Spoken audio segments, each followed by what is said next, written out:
Hey, how you doing? I'm Adam Post, famous comic book publisher, publisher of more than 1,000 comic books, publisher of College of the Dead, upcoming GI Jackrabbits.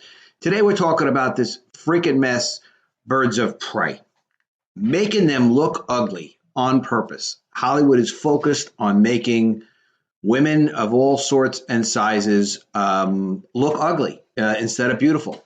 It's deliberate. They think it's empowering somehow. We're going to talk about it. All right. First things first, you're going to subscribe to this channel. You got to click the bell for notifications. That is a big help. You're doing your part when you're doing that. Okay. And let me know in the comments below what you think of the video. So I want you to know what the results are of this terrible movie. So DC's Birds of Prey is the new #1 domestic film, dropping the hammer with $33 million. However, that's exactly $100 million less than its predecessor, Suicide Squad, debuted with. The R rating didn't help, but even worse for WB. The sequel chances are slim to none. There's zero. There's zero. No one's going to make another one of these after this massive failure. I like this tweet from Immaculate, Mob Zabwe, whatever this is. Woke marketing killed this movie. The movie is not as woke as the marketing was, but it is woke, and it does also show you how freaking wrongheaded the whole project was. You know, their agenda to go ahead and make some weird identity SJW focused identity movie instead of just making a fun, interesting movie that was true to what the characters are. So you understand the budget of this movie is 97.1 million. Birds of Prey. They took in 33 million. They don't get to keep that whole 33 million. This movie is going to lose money. This is a big waste of time. Bad for the franchise. This is after Joker did $1 billion internationally, and they didn't even release Joker in China. So what a failure. The budget of Suicide Squad was 175 million, and that movie took in 746 million. So you know they were expecting, a nice bit of money off of Birds of Prey. But they made it like this weird film study, rather than just having it be fun, interesting, sexy. I mean, based on Harley Quinn, sexy, psycho, fun movie, they had to go ahead and decide, no, we're going to deconstruct the male gaze. In fact, we'll put an incredible amount of time and attention into making our characters look unattractive. Because if we can prove that by making our characters, not focused on how beautiful the young actresses might be, they're not all beautiful, but hey, to each his own. But, Margot Robbie, she's cute. She'd be fine, But you have to focus on the character's assets. You have to cast a certain way. You have to direct a certain way, whether they're male or female, to appeal to an audience. But if you make this like a college film project, like, oh, well, let's see if we can make our characters intentionally look ugly, but then tell a story in addition to that. Let's invent some sort of female superhero genre and just not have it be visually appealing. But if people really, really pay attention to it, they'll notice that there's some kind of a story and there's a larger message about deconstructing the male gaze. Like, you're never going to make $1 billion that way. There has to be a visceral attraction. If there isn't something visceral going on in a superhero movie, you have a shit superhero movie. And that's what they made. That's what they made. It's sad. So this paragraph says it well. This is from the Hollywood Reporter. Both films and comics have a long history of being dominated by the male gaze, a term coined by film theorist Laura Mulvaney in 1975 essay, Visual Pleasure and Narrative Cinema, to describe how the male viewpoint in cinematic storytelling, both behind the camera and on screen, directly correlates to the consistent objectification of female characters. Objectification being that, yes, human beings do notice each other physically. That's so what? So you want to reverse that with your $100 million budget after you've now had an opportunity to go ahead and make another movie that could make close to $1 billion? You want to try to prove something to the world that's unprovable, that's not true, that it's not important how the characters look. Well, you're looking at them on screen, right? If you're looking at them on screen for whatever it is, an hour and a half or 2 hours, you have to have some sort of visual, visceral appreciation for them. Why not just cast everybody to be 106 years old and do this? Because you want youthful, interesting, adept characters that can be cool looking and can be sexy and fun. All right. So, yes, this is based on this visual pleasure of narrative cinema theory to describe how the male viewpoint in cinematic storytelling, both behind the camera and on screen, directly correlates to the consistent objectification. Fine. Birds of Prey acknowledges the existence of this gaze and adamantly rejects it. So they don't want to make a sexy superhero or fun superhero, visually appealing movie. No visual appeal. We don't want that. Okay, maybe we can just get rid of CGI effects and just have people sitting around on their couch, just keep deconstructing. Keep deconstructing. Providing an entertaining but still thoughtful. Thoughtful if you sit there and think about it, people want to be entertained. They're not here to be instructed by your half-assed theories. So female authorship is prominently and proudly on display. In the film, both how it was made and how the evolution of Harley's character. So this is their evolution into destroying the character, to make the character unappealing. Take this character, cute, interesting, daddy's little monster, to this character, Harley Quinn in all caps, on her shirt, just looking totally unappealing, totally interesting, angry, and whatever, pointing her stupid weapon at you. Okay, that was their evolution. Congratulations.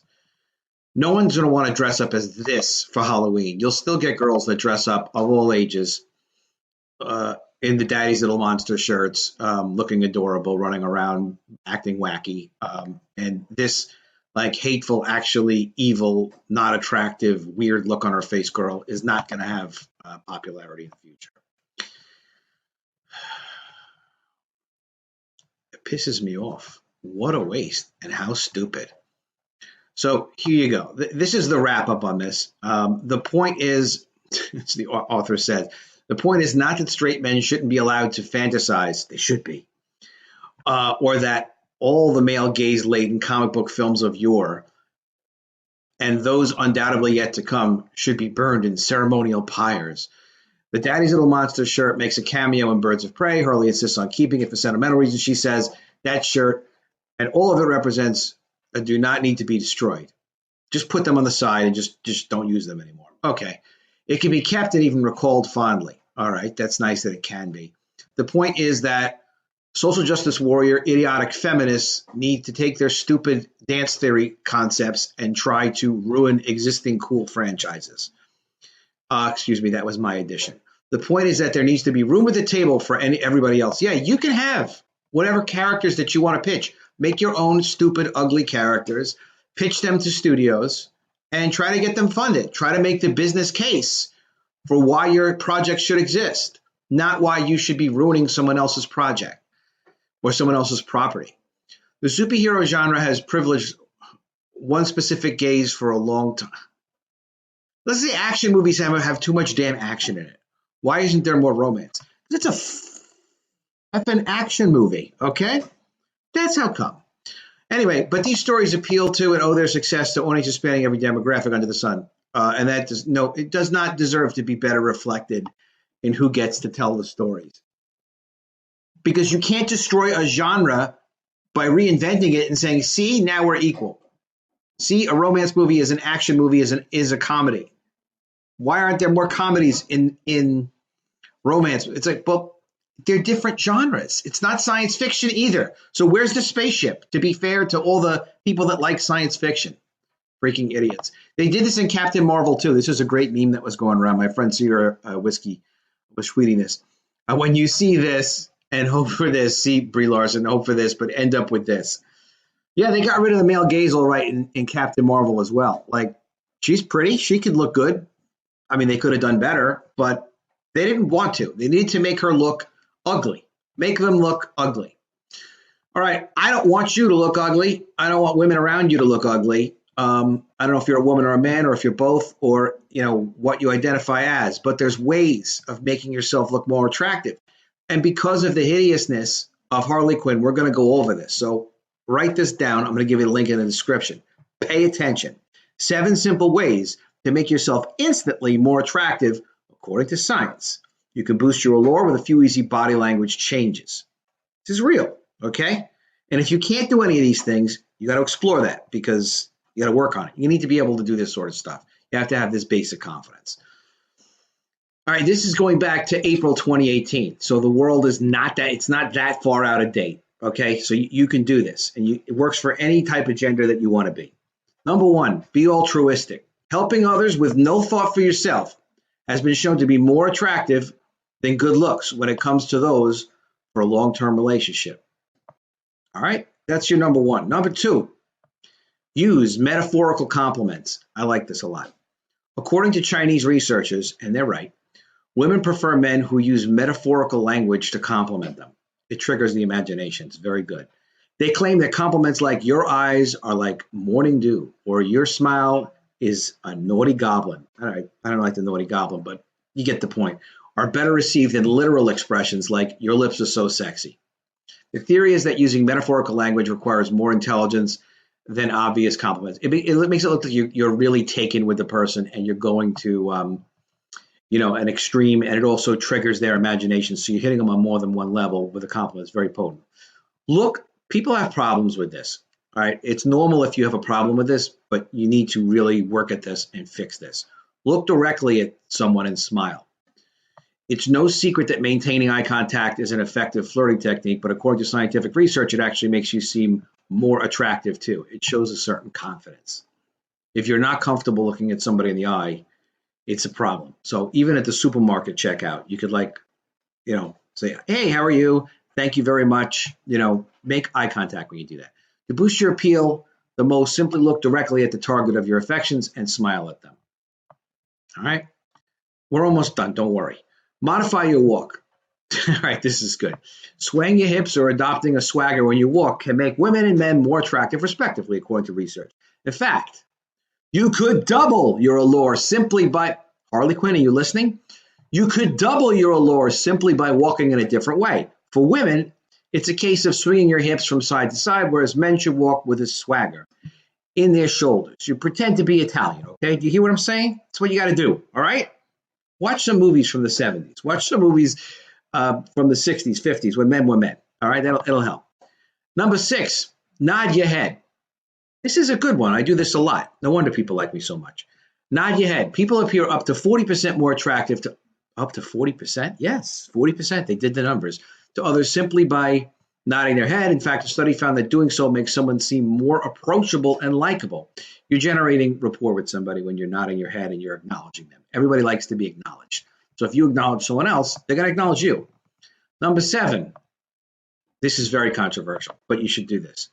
Adopt an expansive posture, whether in a picture on your dating app profile or just the way you look across the bar. Adopting expansive posture can make someone seem more attractive, a study found. There are links to all these studies as well in this article. Of course, I'm going to give you the link in the description.